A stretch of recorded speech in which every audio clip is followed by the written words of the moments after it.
This is the story of the world's first standing desk PC. It was supposed to be a story of my most successful project to date, and it was one until it wasn't. A short disclaimer before I start. Should you decide to replicate this entire project or parts of it, you're doing it at your own risk. With that out of the way, let's get down to business. This is my fourth desk PC build, and it was by far the most challenging one. What makes building a desk PC harder than your regular desk PC is that support piece that goes across the frame. It's quite thick at 4 cm, and it takes away from the potential drawer space. I need to figure out a clever way to go around it. While researching potential frames, I noticed that there are two different designs, one that has the supporting post positioned in the middle of the base plate, and another one with the vertical elements placed towards the back. The latter seem to be providing just enough space to have the components fit nicely within the area between the front of the desk and the support beam, which set me back around $300.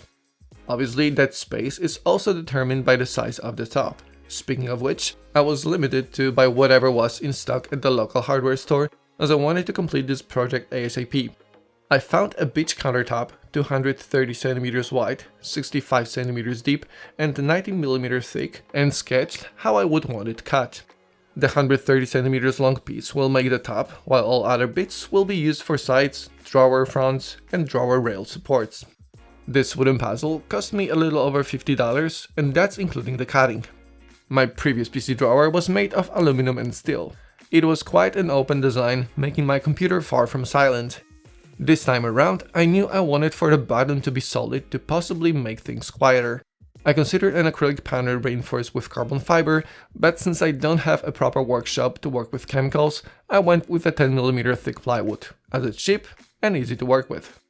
The components layout was rather straightforward, with the GPU on the very left, the motherboard and dual 18 mm fans in the middle, and an SFX power supply along with a radiator on the right with a potential air vent opening right above it. The drawer came out to be 50 cm wide and 30 cm deep.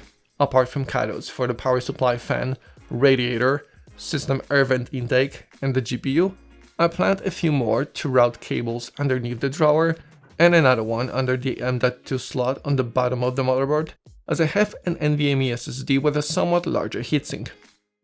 Originally, I intended to do the cutting myself, and so I ordered 2 pieces of plywood cut to size. Later though, I figured I might as well invest some time in making a precise diagram and have the plywood laser cut, which is exactly what I did. To ensure precise components fitting, I designed and 3D printed support frames for each. A small bracket for the power supply, a square frame for the motherboard with pockets for M3 size threaded inserts in mounting points, PCI Express riser cable support, GPU bracket mount, and radio mount bracket. I also designed a few trim pieces, some of them featuring filtering material. And this time around, it's not my wife's wedding skirt. The largest print was the air duct for two 80 mm fans, sucking the air from the bottom and blowing across the motherboard. But before printing the entire part, I printed a slice where the fans attach to it to ensure they fit correctly. I tried printing in PETG, but it warped pretty badly, so I settled for PLA for the time being. I'm not too worried about this particular part being exposed to high temps anyways. This thing took a little over 8 hours to print, and it came out looking pretty okay, so I proceeded with removing supports, brim, and cleaning up the edges.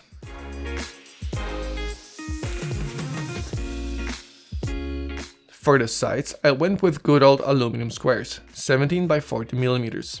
I cut 2 30 cm long pieces and drilled a hole on each end to screw the aluminum to the plywood.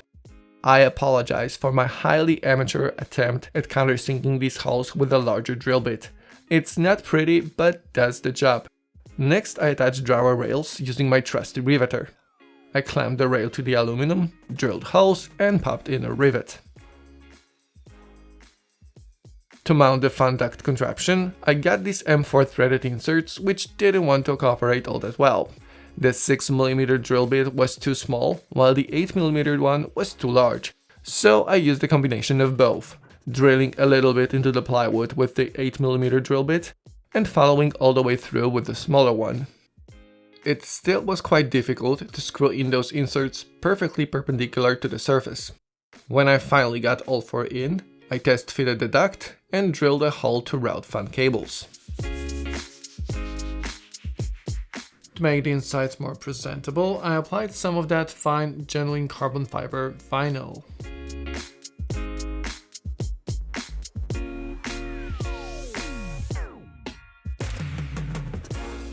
Since I had those trim pieces ready, I didn't bother to be super precise when cutting all openings. Then I applied a layer of aluminum tape to the bottom side of the drawer, which later turned out to be a total waste of time.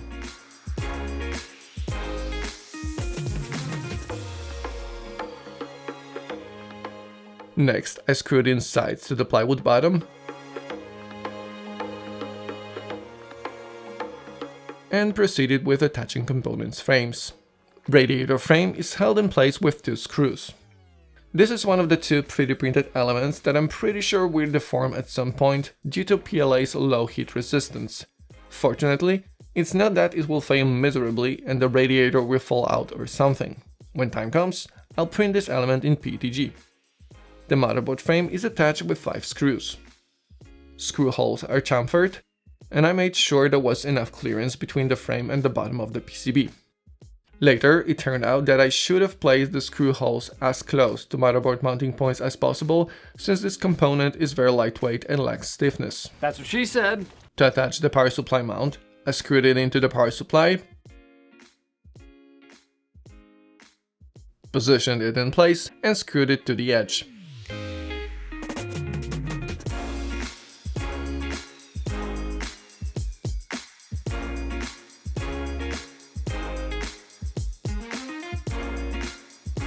The PCI Express support bracket is held in place with 3 screws. I'm using a riser cable from the original Dr. Zomber Sentry case, and I've designed the support specifically for it, and I don't know if you can get this riser anywhere. Next was the GPU I/O bracket support. It has a threaded insert to secure the GPU in place. I screwed it in first, connected the video card, and screwed down the supporting piece. Oh, and this is the other part that may fail at some point, as it gets quite toasty at the back of this blower style RTX 2070. Next on the agenda were the brackets to mount the front of the drawer. I've also 3D printed them with some of the openings a bit larger to allow for adjustments.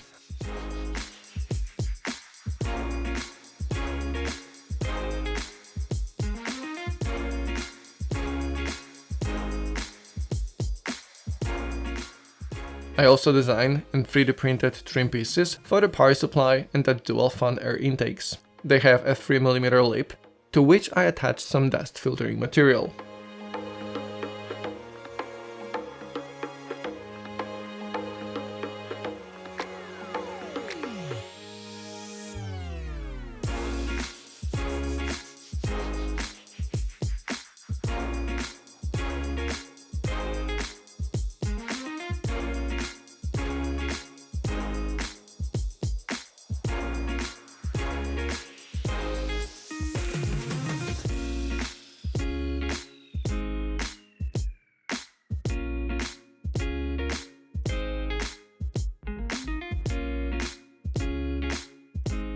For the power button, I'm using a basic momentary switch. To mount it under the drawer, I printed yet another bracket. Next, I placed a few zip tie anchors to the bottom of the drawer for wire management purposes. I cut the wood using a manual miter saw, as it's more appropriate to operate in an apartment than a powered one, especially with a 2-year-old in the adjacent room. Side elements are a little over 10 cm wide and 63 cm long. Rail supports are 30 cm long, and the fronts have been cut to just a few millimeters shy of 65 cm. This time around, instead of steel brackets, I've decided to use dowels and glue to join wooden pieces together. I marked drilling points somewhat in the middle of the side elements and drilled holes 2 cm deep. Then, I marked corresponding drilling points on the top piece and drilled 1 cm into the material.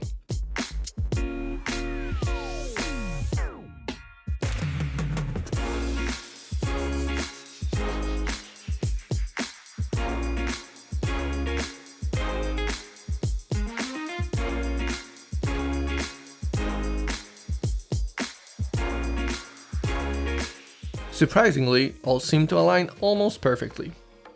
I drilled more holes for the dowels to attach rail supports.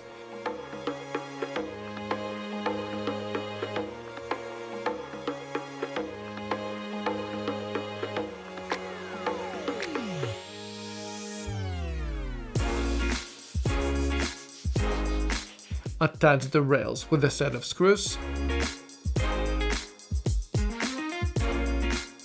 and after making sure everything fits, I glued the supports to the top.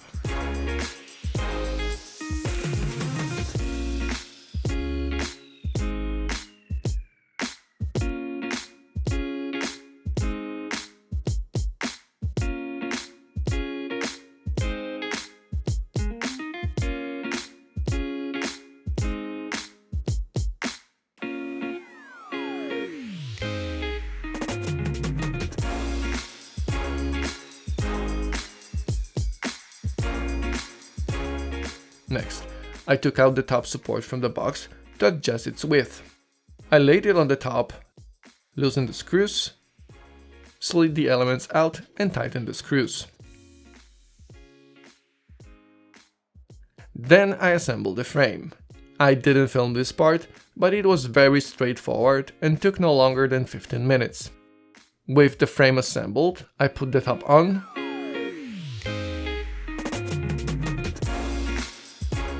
secured with clamps and screwed the top to the frame.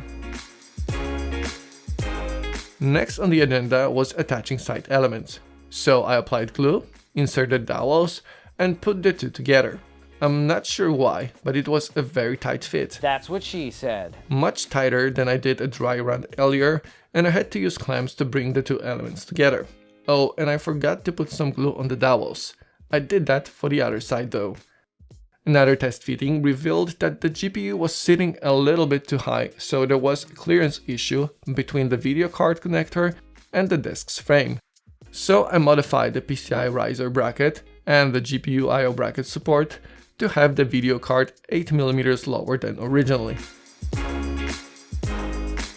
My previous desk was all natural, but it didn't match the floor, so I decided to stain this one. I sanded the surface a little bit and applied wax to the top, sides and front pieces.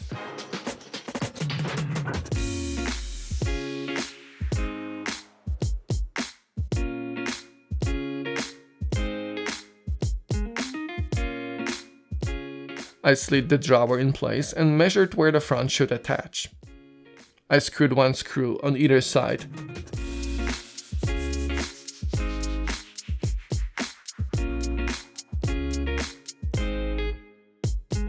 And put the drawer back in to level the front.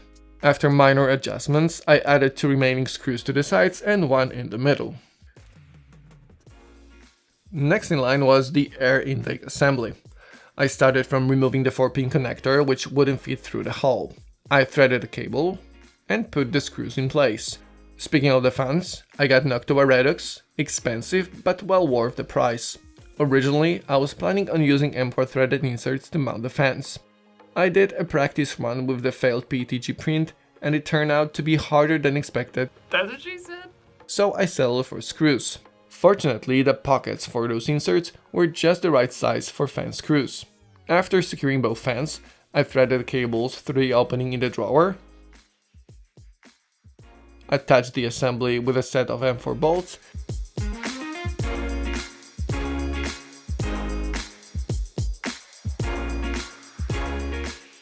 and we placed connectors on both fans.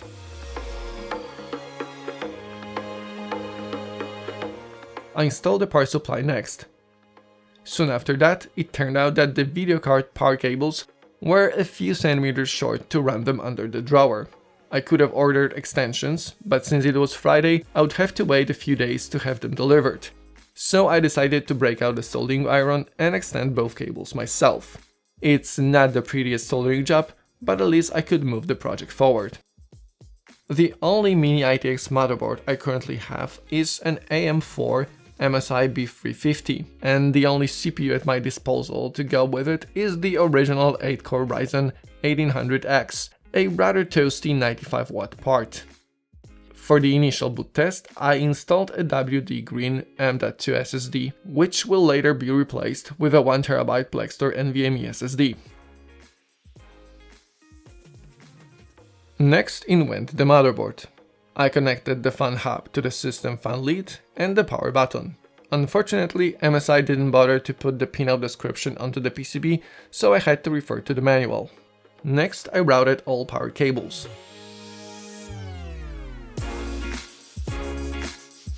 Connected them to the PSU and secured the power supply in place.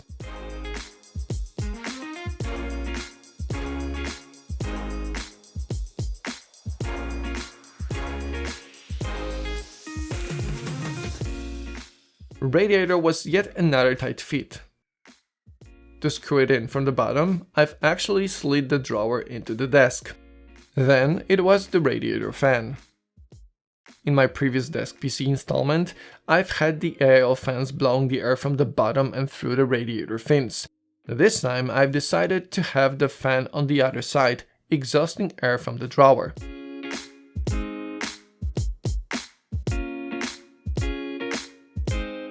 Next, I've installed the CPU block, which was very easy as it didn't require access from the bottom of the PCB.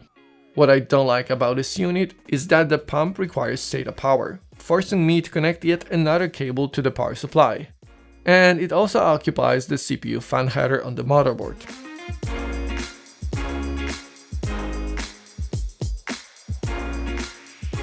I routed the fan cable through the PSU cable's pass-through. To run the pump power cable underneath the motherboard, I had to undo all the screws.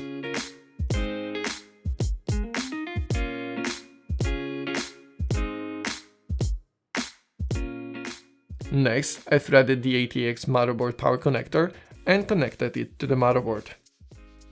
I used zip ties to manage AIO hoses to bring them down and ensure they don't rub against the top. Then I've routed the video card power cables, connected them and installed the GPU.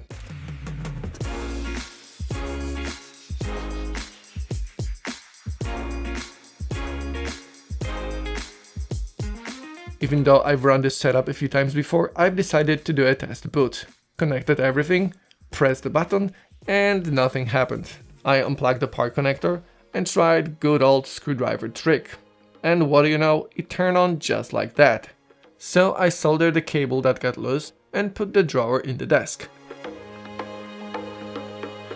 When I moved on to managing the cables, I quickly realized that it wasn't the best idea to run them under the drawer.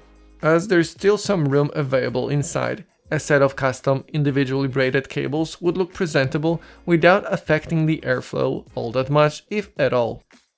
Running Unigine Valley Benchmark, the GPU hit a very respectable 80 degrees Celsius, over 10 degrees lower compared to what Sentry 2.0 small form factor case. Not bad at all. Then it was time to stress test the CPU with Prime 95, and I got to say that a little AIO performed surprisingly well. But the problem was the power delivery circuitry temperature that I was concerned about. It was climbing slowly, and once it hit 90 degrees, I got uncomfortable and stopped Prime. I knew that air cooling the CPU would help keep the surrounding components somewhat cooler. But I really like how this Corsair AIO performed, and so I designed a set of brackets to accommodate a 12cm fan. I couldn't really stress it enough that 3D printing is a game changer, at least for me.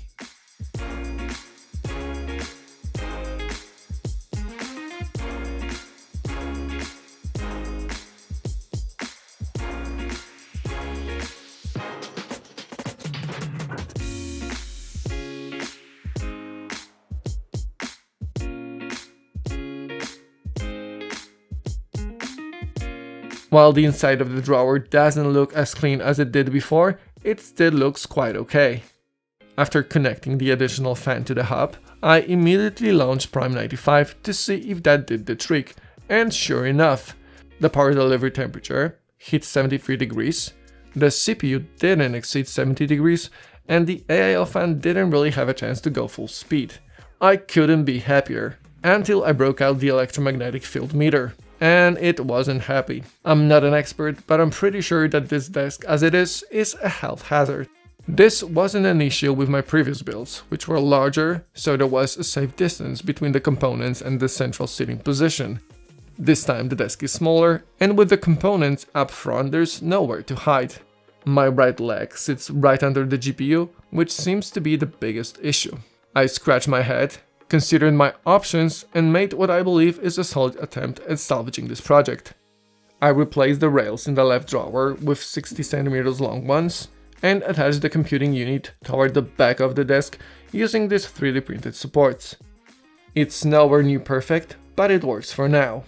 I plan on keeping it this way, at least for a while. I'll address the obvious issues, such as dust and noise, and then I'll decide whether it stays or not.